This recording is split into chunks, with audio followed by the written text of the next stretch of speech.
So what's up, guys? So this week I watched the movie 40-Year-Old Virgin. Now this isn't a review for SourceFed. This is another movie review for Harry Movie Club.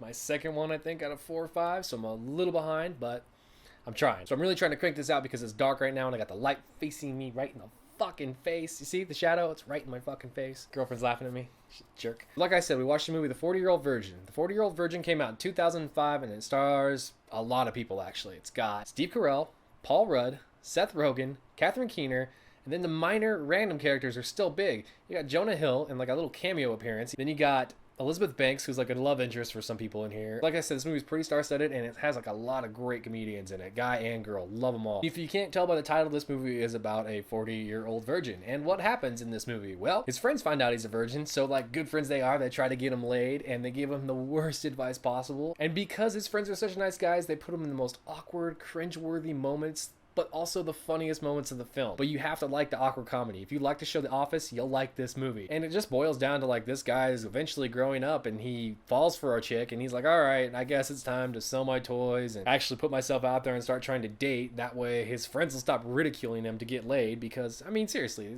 I don't even know if these guys were really his friends, but they still made it a mission to get this guy laid. But here's the real reason I like this movie. Does anybody know a 40-year-old virgin? Does anybody know a 30-year-old virgin? No, it's not really about the 40-year-old virgin trying to get laid or trying to fall in love and all these things.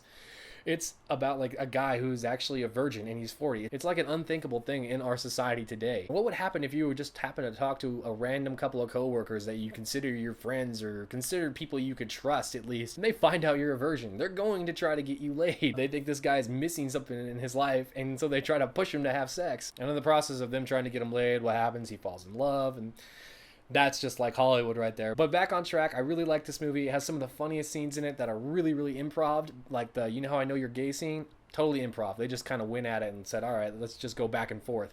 I don't know how these guys don't break character. They did such a good job at it. Yes, this movie has some of the best one-liners in here.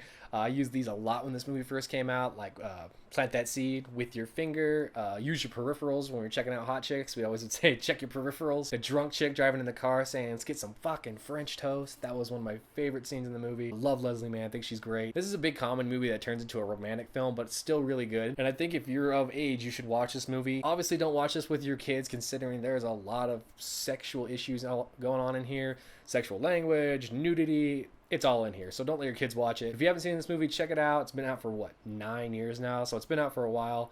I still think it's a great movie. Funny story, I drove by an eBay store the other day and I thought about this movie before Alan actually picked it. That said, I really have nothing else. Check this movie out. Can't wait to see what we do next week. I hear it's Stardust because I follow Alan on Twitter and I got a heads up. Regardless, I can't wait to watch Stardust again because I really like that movie, so I hope it's still as good as 40-Year-Old Virgin is. But with that, great pick this week and I'll talk to you later. Bye.